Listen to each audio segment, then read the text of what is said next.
Let me explain to you some of the gut healing properties of vinegar. You've all heard of vinegar, okay? And you've all been told, oh, have some vinegar, add some vinegar, but why? And well, why don't we do it? Let me tell you, it goes back a long way. I've been researching gut health issues for over 20 years now, and it continues to come up in the research. So everything I'm going to share with you is about the marvelous gut and health benefits of vinegar out of the research. But I suppose the first call to arms for me was I used to do a radio program about 15, 20 years ago.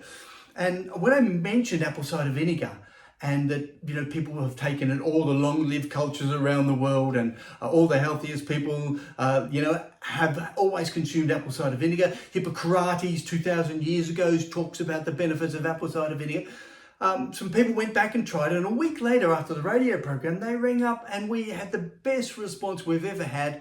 It was a kind of a seniors radio program, by the way. And people said, thank you, my reflux, it hasn't been bloating, constipation, the emptiness, all of those conditions that we often relate to living in the 21st century and eating poorly, yes, all of a sudden disappeared. Now, is it the panacea for everybody? No. But if this was a drug, it'd be worth millions of dollars, billions of dollars. That's how good it is. And that's why it's so important for you to understand the benefits of apple cider vinegar. And it's organic apple cider vinegar with the little murky bits in the bottom that are called the mother. And I'll explain why the mother and the murky bits at the bottom in a moment. But the first thing is that the general health benefits that show up in the research. Overwhelmingly, the cardiovascular benefits in terms of your blood lipids, your triglycerides, and of course cholesterol, although cholesterol is good for you anyway, but it lowers the so-called nasty one. And you ready? And it lowers blood pressure. And it does that because one of the reasons it does is because it works on one of the main functions called the ACE2. So it has all these marvelous benefits that work around the body, and it works on cardiovascular disease. So it dramatically overnight starts to or begins to reduce the risk of it. Liver and kidney, protective and regenerative. So if you've got liver and kidney damage, or you're worried about, oh, hold on, I get stones and I get all, well, guess what? Yep, this has been shown to have the opposite effect of it. You're thinking, hold on, but it's acid. Don't worry, I'll explain that as we go, okay? Then we know there's diabetes. There's a huge body of evidence, hundreds of studies on the benefits of apple cider vinegar for glucose and blood sugar level control. Now, everybody should be told this, everybody, because we have an epidemic of diabetes and pre-diabetes. It's huge out there. And one of the simplest things is consuming this with a meal. I'll explain how to do it with a meal a little bit later. But consuming this with a meal lowers the blood sugar. But it doesn't just lower the blood sugar, okay, and increase the rate at which it goes into the smooth muscle, the muscles that are on all your bones. And so it actually helps ergonomic performance too. So it gives you a little bit of physical benefit there. But it has all these benefits with diabetes, but it also stops, and I'll explain why in a moment, it stops the damage done by the sugar in the blood as well. So even if you've consumed sugar and fat and deadly things with it, processed oils and things with it, it actually prevents some of that damage occurring. Wow, that is why it should be consumed with every processed meal that you have for diabetes sugar control. Weight control, the studies overwhelmingly show it's a part of a sensible weight loss program. And in fact, apart from helping regulate the blood sugar levels, which helps with weight control and putting it into the muscles rather than around the belly, it also helps with appetite suppression. Wow, people pay a lot of money for drugs with that, and you've got it in apple cider vinegar. Now, is it going to be the answer to weight control? No, but it's another one of those little things that adds on to it.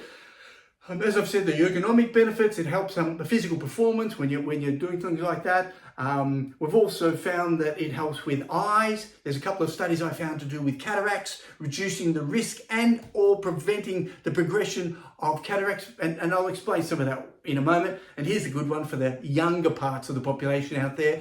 It's actually been shown to improve fertility in both males and female. So if you're a young couple, one of those 30% of the population now who can't actually have children or aren't able to have children, well, there's a lot of research on ways to benefit and improve that dramatically, okay? But one of the ways is apple cider vinegar. Yep, No, not while you're making, well, we won't go into there, just with consumed with the meals. So all these, it's been shown on bone health. The research demonstrates that the ingredients in it, it's got something in it called potassium citrate. And potassium citrate helps alkalise the body.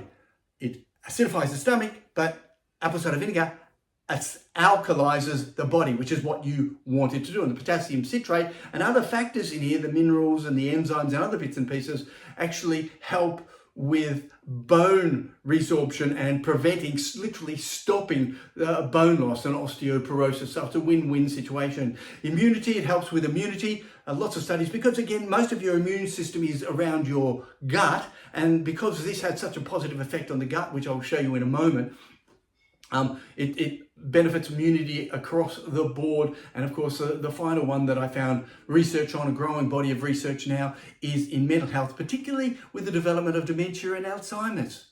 Now, if that's not a good reason to have it, and maybe I should repeat that so you don't forget it, that's a bad dad joke, but the message is apple cider vinegar has all of these properties. So these alone should convince you why you should be having apple cider vinegar. And then we look up here and say, okay, why does it have all these benefits? Well, the first has got something called acetic acid. And acetic acid is what we also call a short chain fatty acid. And when your probiotics or your good bacteria in your microbiome start to digest fiber or ferment fiber, they produce short chain fatty acid, propionic acid, butyric acid, and acetic acid. And there's a reason for that, because it actually helps protect the colon cells, and it benefits it down there, and it gets in the blood and has all these multiple benefits. But remember, you can get it here in vinegar in addition to. So it has the acetic acid. It has another one, a potent one called chlorogenic acid, which shows up in the research, again, as having lots of beneficial properties, antioxidant, anti-inflammatory, a raft of polyphenols. These are the big molecules in there that get in and have all those marvelous antioxidant, anti-inflammatory properties around the body. It's got some vitamins. It's pretty rich in minerals for what it is. Yeah, it's pretty rich in minerals for what it is, in terms of iron, calcium, magnesium, and lots of other ones there. And then here is the clincher. Here is the clincher. It's got probiotics. Yeah, it's got live bacteria in there. And these live bacteria are able to get in there and help rebalance the microbiome. Now, you've got a microbiome in your stomach too. So it gets into the stomach microbiome and helps rebalance it and outcompete some of those nasty ones, which I'll talk about in a moment. So it's a win-win situation. It's able to get in the gut and help promote healthy bacteria in the large intestine too. But then it's got prebiotics. It's got some ingredients in it that also feed the positive bacteria in your gut, in your large intestine. Wow. So it's not just providing them, it's feeding them. And it's feeding your things like your lactobacillus and bifidobacteria, which all work to rebalance that healthy gut microbiome. And everyone's heard of the benefits of the gut microbiome. And then finally, it's got what's called a postbiotic. Now, postbiotic is they also have a lesser name called ghostbiotics. And these are the dead parts of the bacteria. Sorry to tell you that, but yeah, they're the dead parts of the bacteria in there that still help feed the other bacteria down in the gut. Wow, yeah.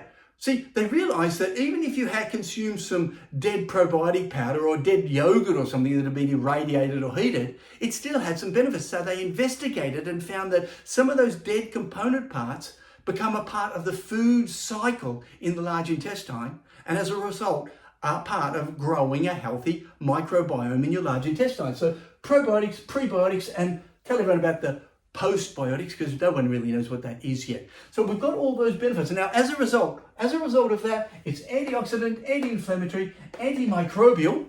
Now here I should say, it's not just anti-helicobacter, which is something I've got a large presentation on Helicobacter. So it's anti-Helicobacter, but it's also antifungal. And there's a terrible little fungus that gets out of ratio, out of proportion there, called Candida, often Candida albicans.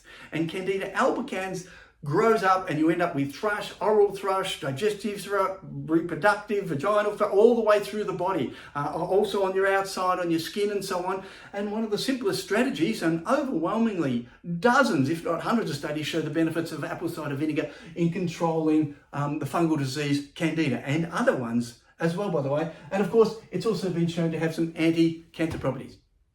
So isn't that pretty good? But hold on, I'm talking about the benefits of gut health. Because when you improve the gut, it works on all these areas as well.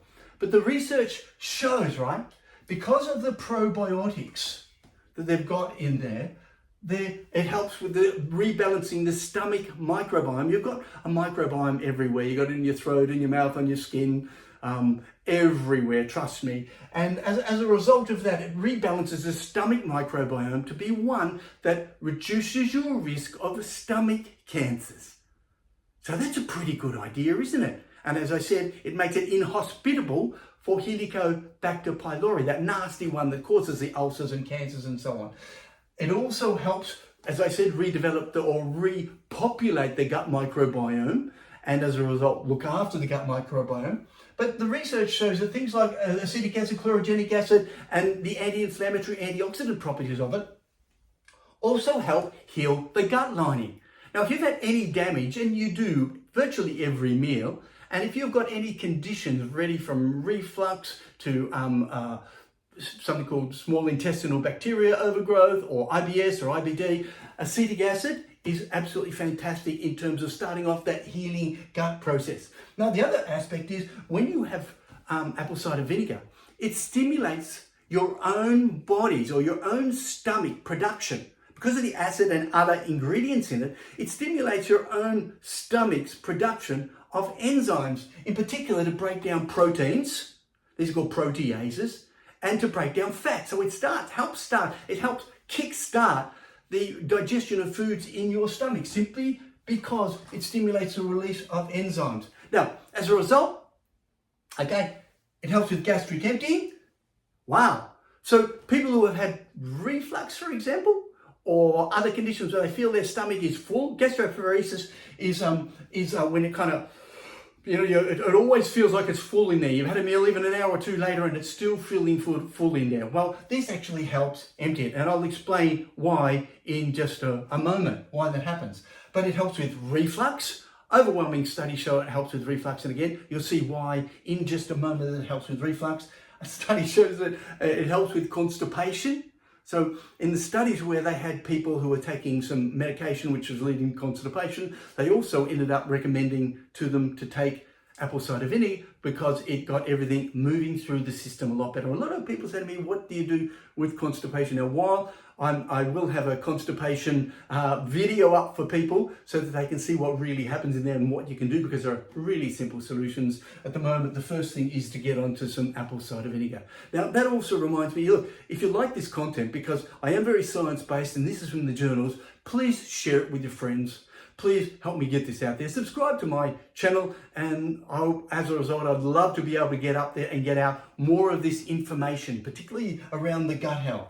And of course, finally, it helps with the gut pH, which is about making the stomach acid.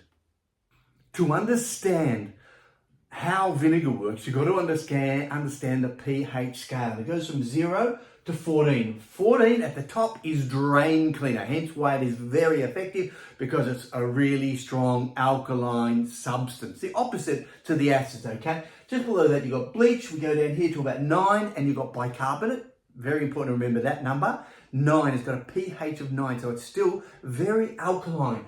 Bile, which is released via your liver, bile duct into your gallbladder, into your bile duct and into your small intestine, has a pH of 8, and that's why your small intestine, by the way, is around about a pH between 7 and 8. And we've got water at about 7. Now I'm going to come down the other end, and down here you have stomach acid. Stomach acid, when it's released into the stomach, is around about 1. Then it's diluted with all the liquids and fluids and, digestive juices and so on, and all the foods. And that should take it up to about 2 or 3, so it can still be digestion.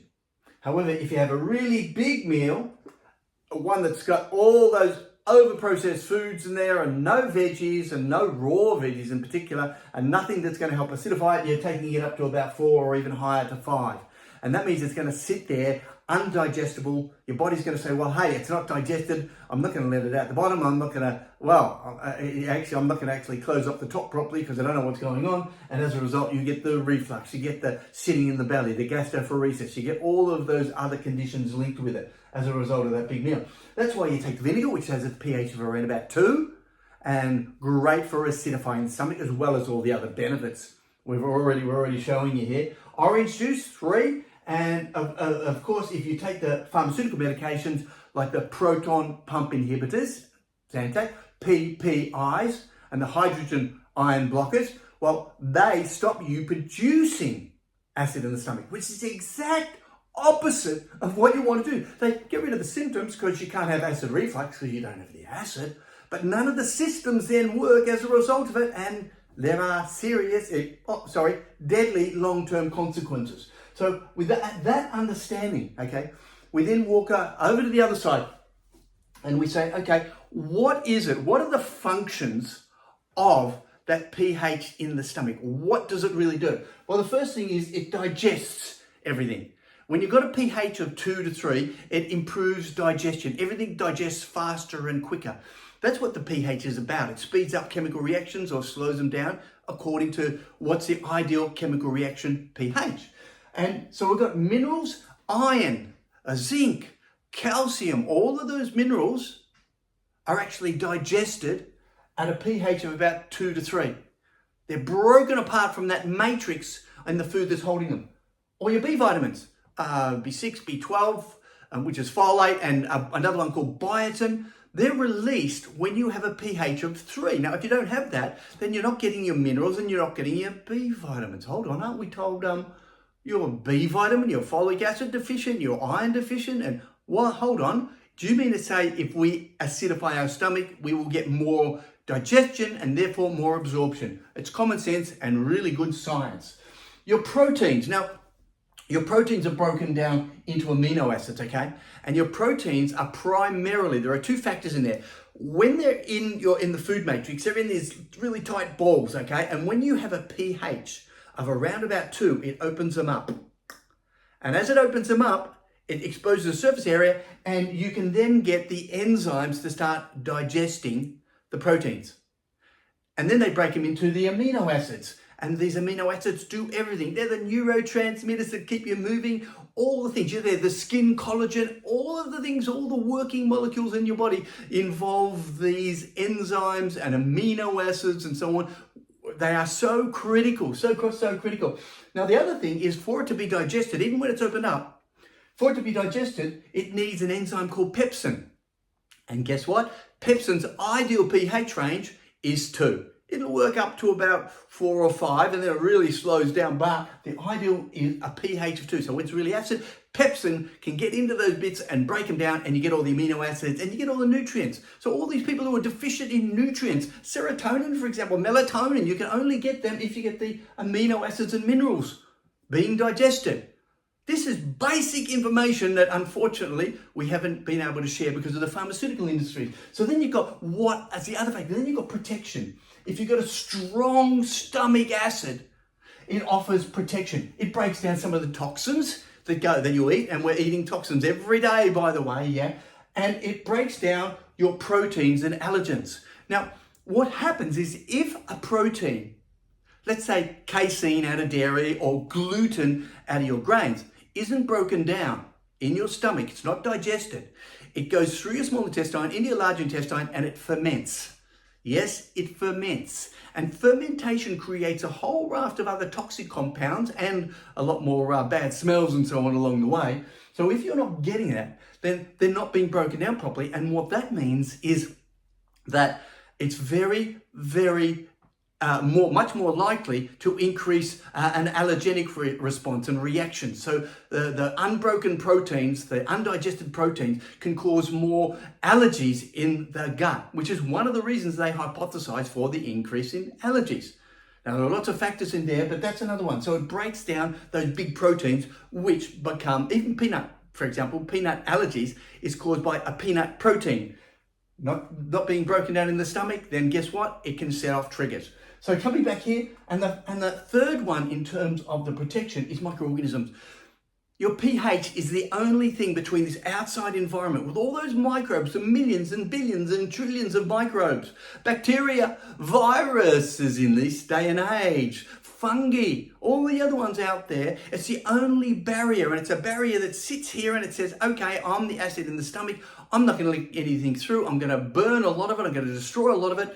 And I'm certainly not going to let it breed up. Now, an acid stomach prevents, for example, the growth of Helicobacter. And I've already presented something on that. So have a look at the video, my YouTube on Helicobacter, because it's really, really good. And most people don't even know that they've got a growth of Helicobacter. But it breaks down Candida, which is a fungi. And that's one that we call thrush in the mouth and other areas of the body. Body's all over skin, it can be everywhere, and it's a serious one. And of course, stomach acid is the major player in getting rid of it. And as you're already aware, apple cider vinegar is a great treatment for it. And then you've got all the other ones, Clostridia, which is the ones that cause diarrhea, and Shingella. Well, you can have a guess what they call Shingella. So all these microorganisms and thousands of other types are destroyed or prevented from growing as a result of the stomach acid. So if you've got a pH of 3 or 4, then guess what? Things are going to get through and they're going to breed up. And that's when you end up with things like SIBO, small intestinal bacteria overgrowth. Then, right, the final function, the final major function of the pH having an acid stomach is communication and coordination. Everything in the gut relies on communicating molecules. We've got receptors all the way down, all the way through it, and it reads the pH level and it says open, close, move. That's what it does. So the first one is the sphincter. These are the muscles at the top of the stomach and at the bottom of the stomach. When the pH, when it's strong acid, it closes the one at the top and it opens the one at the bottom. Wow! One door closes, one opens. And so everything can move through. If it's not acid, the one at the top, well, it can't close. It doesn't close properly. It's not efficient. And the one at the bottom stays closed. So what's it going to do? Blub, blub, blub, blub, blub, blub. Where's it going to go? Blub, blub. Have a guess. That's called reflux. That's one of the major conditions and causes of reflux. So if we get the acidification of the stomach again, we get the sphincters working. But the other aspect of this is the coordination. It sets up a whole cascade of movement through your gut.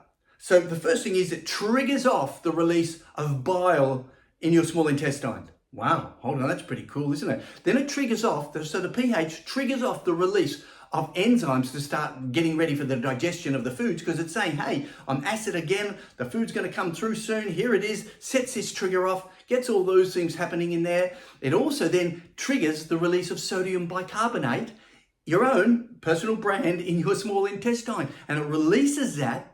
So everything is ready, it's alkaline, pH of around about 7, and the enzymes work at about a pH of 7, and the bile works at a pH of 7, and they all start ready for digestion. The food goes in and digested. But then the other thing it does is it coordinates, or it sets off the triggers, the motor functions going down your small intestine and all the way through, and it gets it going. So it keeps pushing it along. So things don't get stuck in your small intestine where it can cause problems. So if you have a look at this big issue here, you can see one of the simplest strategies that we can do is acidify our stomach. And the simplest strategy to do that by far, with all the other benefits, is vinegar. Apple cider vinegar, organic, and with the mother. Understanding how pH works in the gut is fundamental to gut health, and everybody should be mentioning it. Every doctor should know it, and every specialist should be telling you, get your pH right. And I've just described the stomach part, but it works throughout the rest of the digestive system.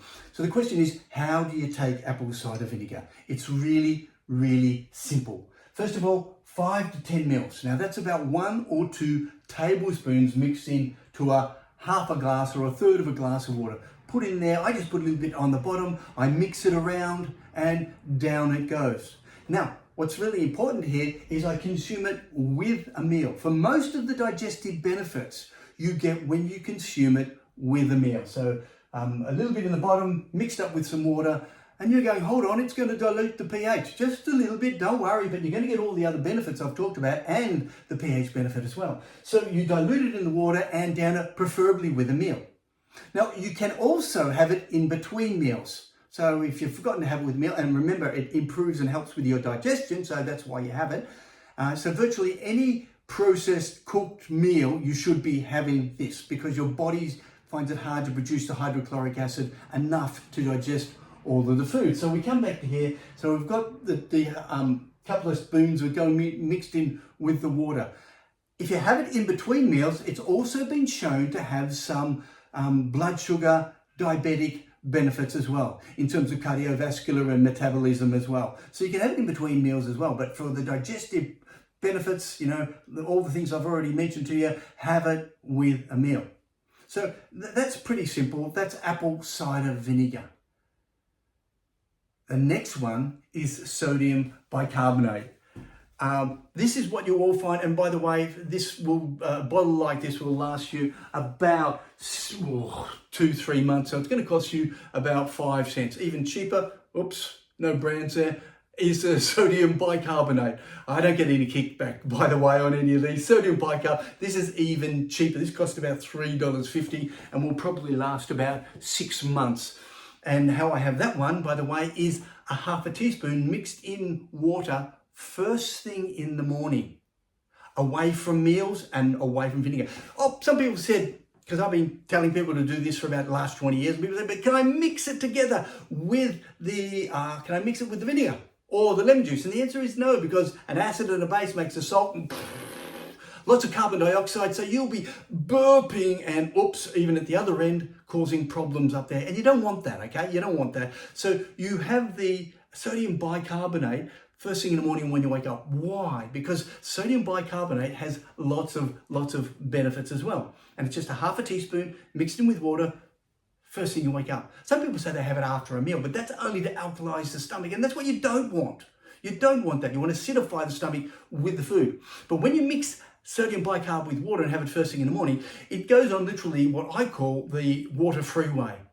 Because the water, you're drinking water, you don't want to sit in the stomach, it doesn't. It goes straight through you on a bit of a freeway, and within 10 to 15 minutes, it's already passed through, and it's into the small intestine, which is where it has benefits. And I'll show you a little bit about that just in a moment. But the first one is, because the pH, as you already know, of sodium bicarb is 8 or 9, which makes it ideal for alkalising the body. So the first thing is, ergonomically, if you're doing exercise of any sort, they've actually know that if you have sodium bicarb, it actually helps get rid of that lactic acid and other conditions in your muscles as a result of it.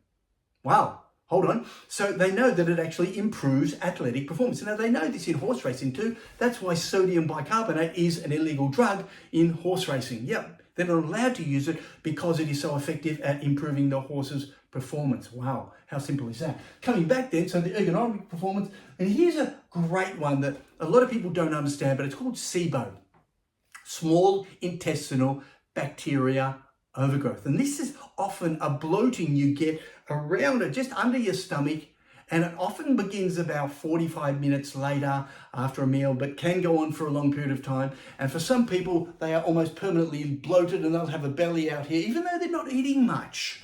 It's not to do with calories, it's not to do with fat, it's actually just the bloating. Because, and I'll share this in one of my other videos that I'll be doing. So again, subscribe and you'll learn all about this from the inside out, literally. Subscribe to the channel and please tick the boxes there and share it with your friends as well. So the SIBO, the main cause of SIBO, yes, there's fungi, like SIFO and SIBO, grow in the small intestine, but it's not the microorganisms that are the problem, it's the pH.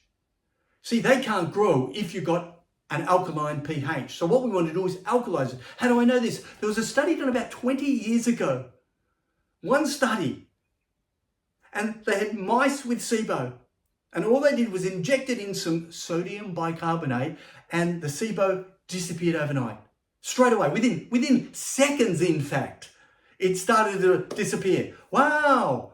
Hasn't someone told me this? Well, I am telling you now. And that's what I share in all of my programs. The research, some of it dates back 40 or 50 years. And of course, we've got all the modern stuff too now coming out in the microbiome. So this helps alkalise the sodium bicarb, get through. It doesn't interact with the acid. It gets through into the small intestine.